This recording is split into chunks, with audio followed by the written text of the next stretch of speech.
जय हिंद दोस्तों, मैं विशाल कुमार दुबे और आप देख रहे हैं ब्राइटेंगा। दोस्तों आज हम लोग 10th सीबीएसई का एक नया चैप्टर स्टार्ट करने वाले हैं, नेशनलिज्म इन इंडिया। तो हम लोग इस चैप्टर के बारे में हम लोग बात करेंगे। ठीक है, नेशनलिज्म क्या होता है, फिर इससे जुड़े जो इस चैप्टर में इम्पोर्टेंट टॉपिक्स है वगैरह, इस सब की चीज़ इस पर हम लोग डिस्कस करने वाले हैं। तो चलिए बहरहाल इसको स्टार्ट हम करते हैं। तो सबसे पहले हमारे सामने एक वर्ड आ जाता है, वो है नेशनलिज्म, राष्ट्रवाद। राष्ट्रवाद क्या होता है?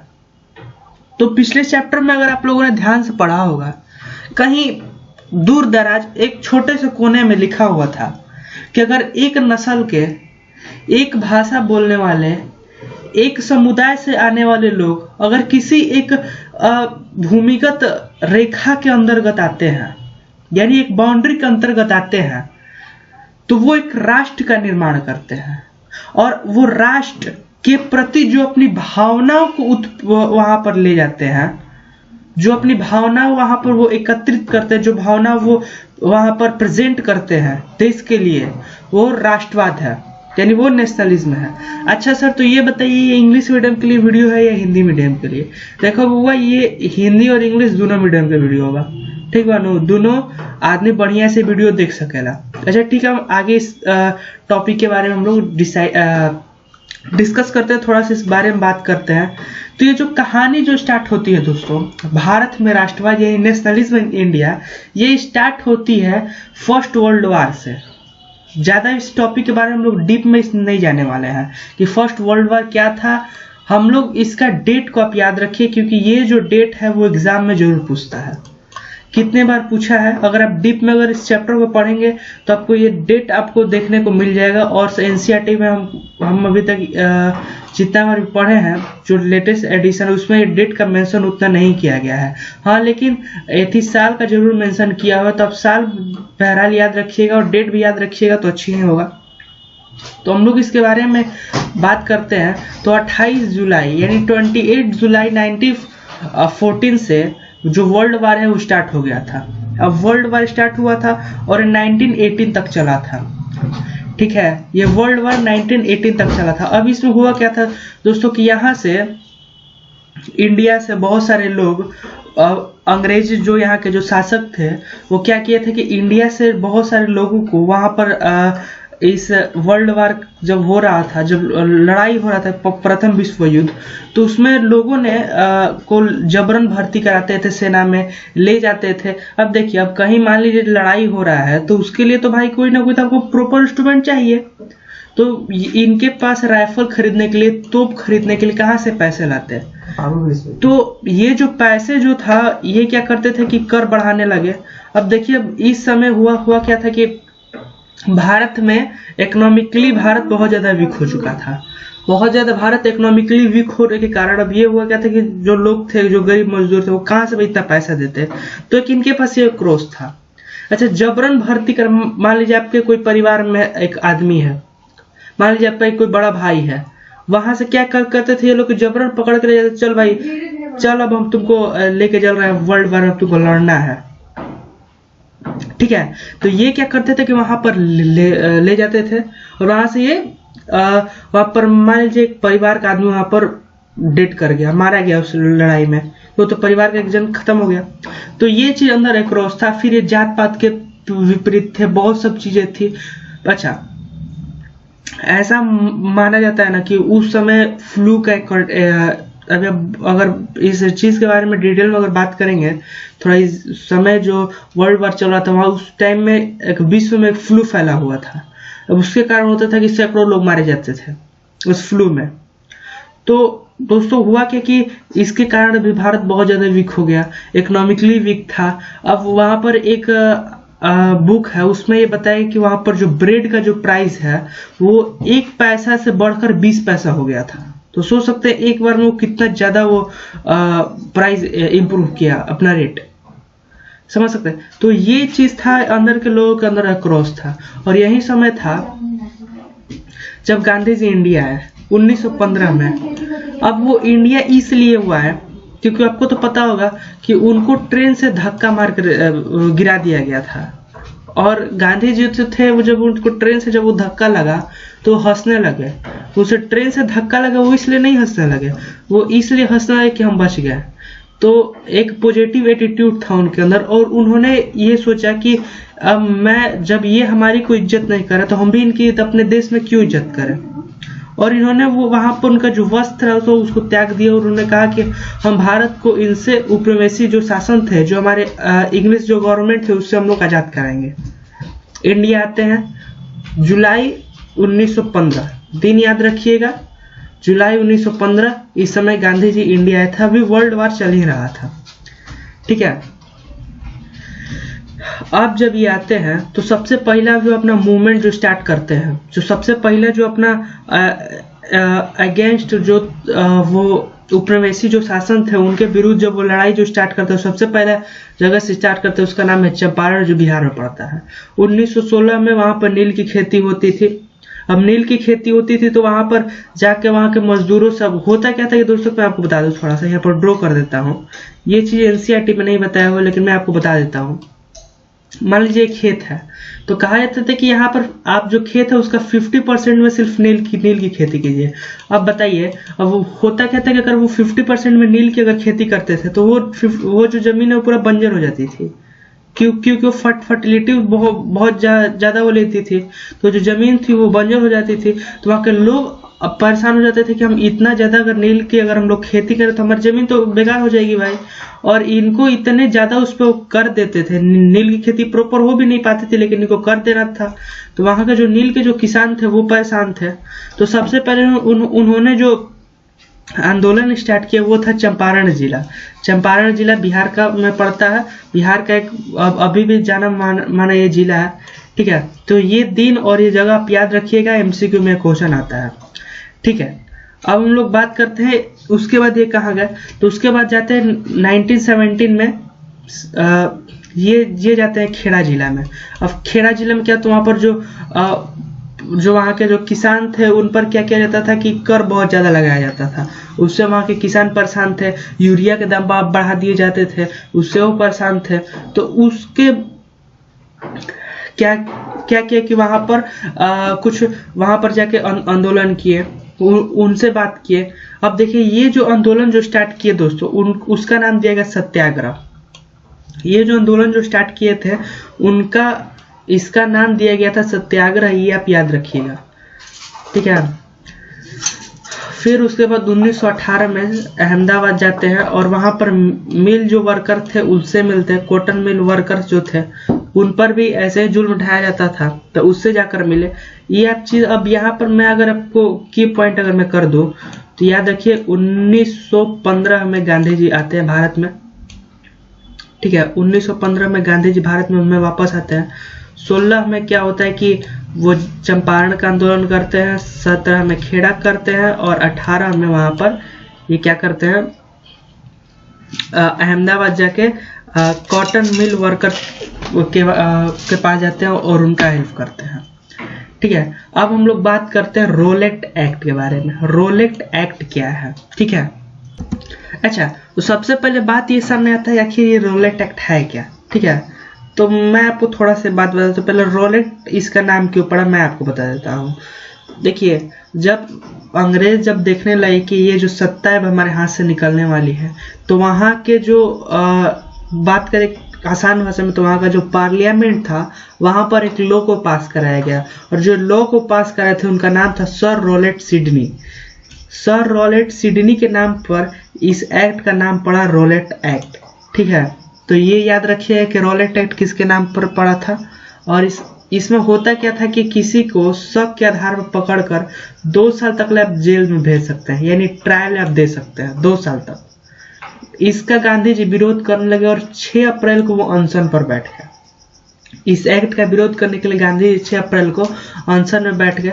उन्हें बाद में उनको दिल्ली जाने से रोका गया, बाकी सब वहां पर घटनाएं हुई।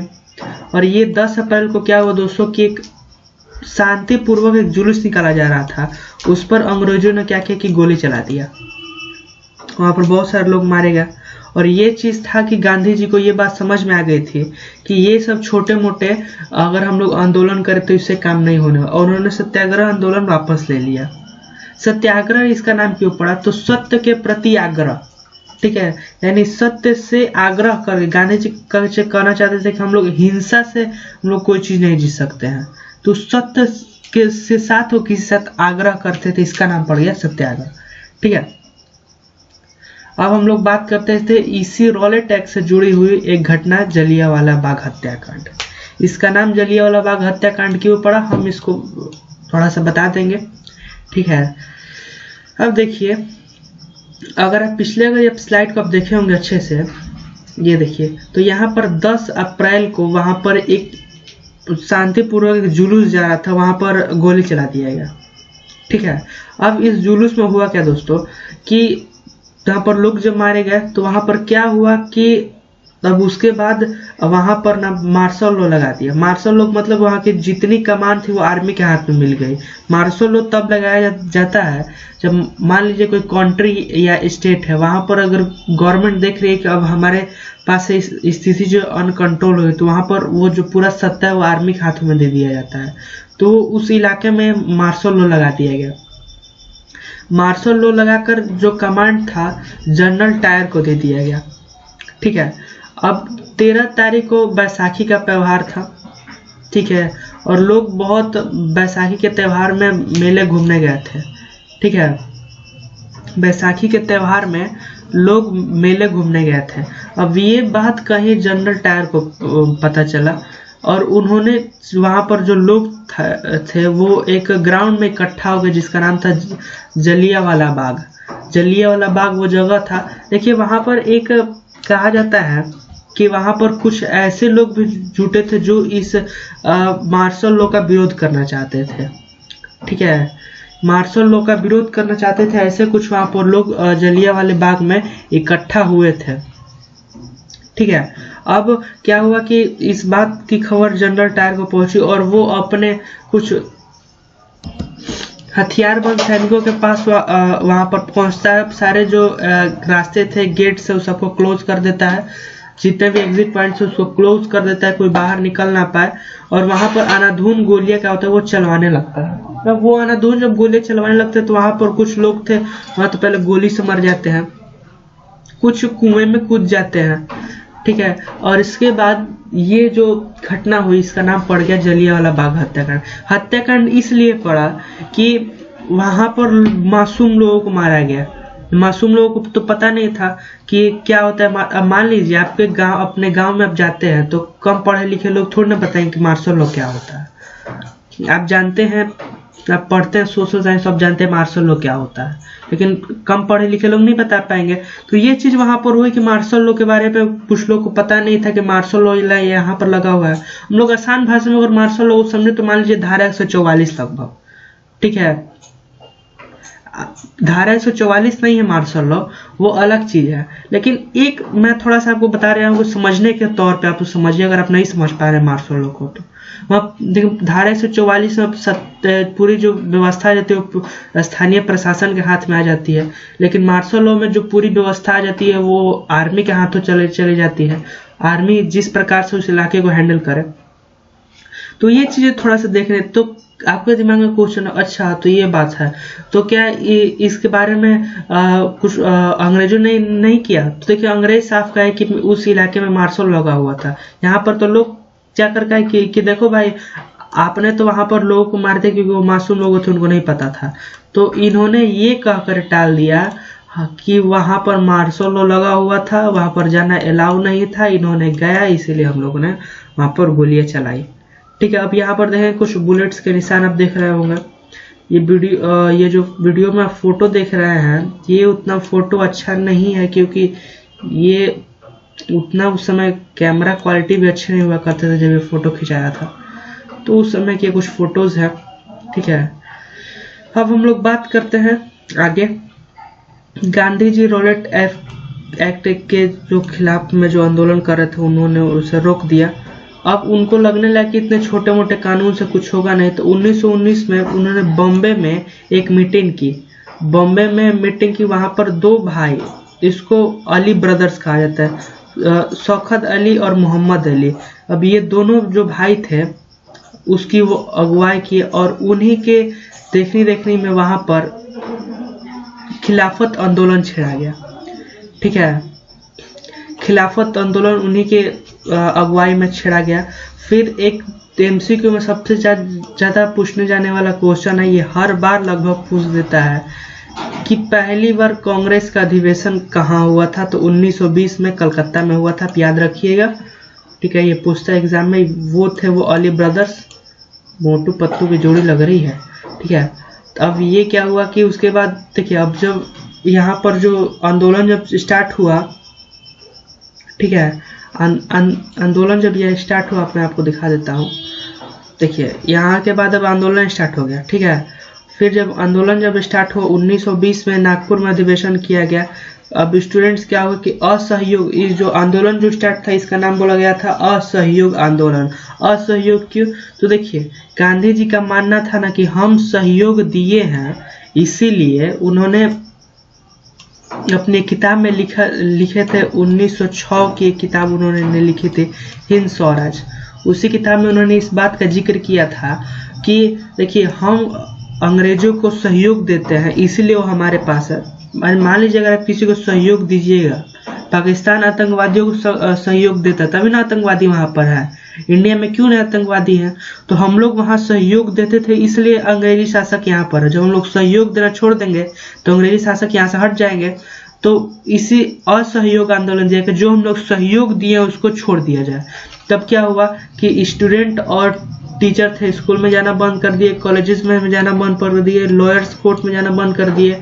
फिर क्या हुआ कि दुकानदार दुकान चलाना छोड़ दिए, और बहुत सब चीजें यहाँ पर लिकर का बाइकआउट किया गया, गुड्स का बाइकआउट किया गया। अब इसके कारण क्या हुआ कि अंग्रेजी शासन के जो कपड़े थे उसको भी जला दिए गए, उसका मतलब बाइकआउट किया गया। अब ये इसके कारण हुआ कि 1921 से 1922 में ना अंग्रेज का जो इनकम था वो 102 करोड़ से कम हो गया और 57 करोड़ तक आके सिमट गया पूरा कारोबार जो था।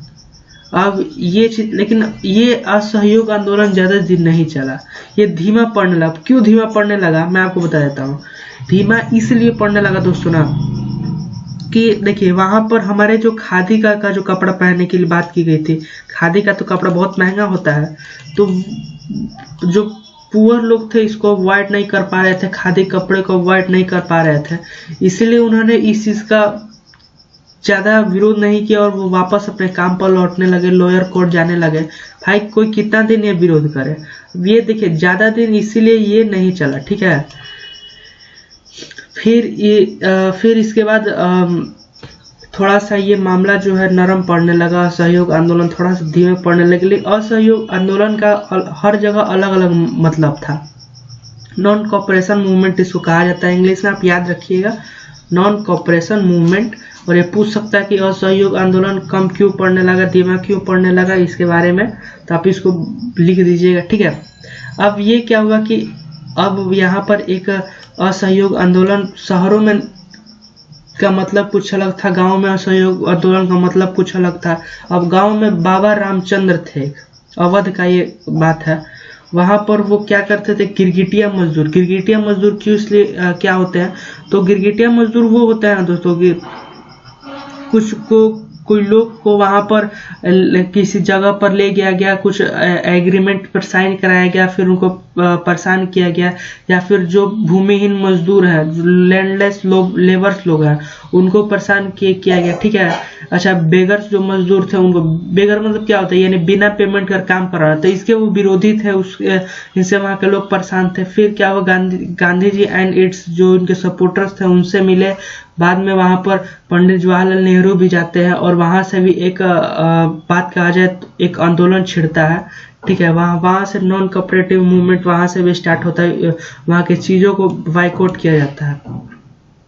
इसके बाद क्या हुआ कि उन्होंने एक खबर सुनी कि गांधी जी बोले हैं कि अब किसानों को कर नहीं देने होंगे, जो लैंडलेस है कर नहीं देने होंगे, जो जमीन होगी उसको सभी गरीब किसानों में बांटा जाए। तो वहां पर लोग गलत मतलब निकाल लिए, बैंक लूटे जाने लगे, थानेदार को मारे जाने लगा, वहां पर जो अंग्रेजी शासक थे उनको वो परेशान किया जाने लगा। तो मतलब सेवरल चीजें वहां पर होने लगी। यानी कहा जाए तो इस घटना का हर जगह अलग अलग मतलब होती। अब यहाँ पर गुलेरिया मूवमेंट, गुड्रन हिल्स एक जगह है आंध्र प्रदेश में, तो वहां पर ये घटना घटित हुआ था।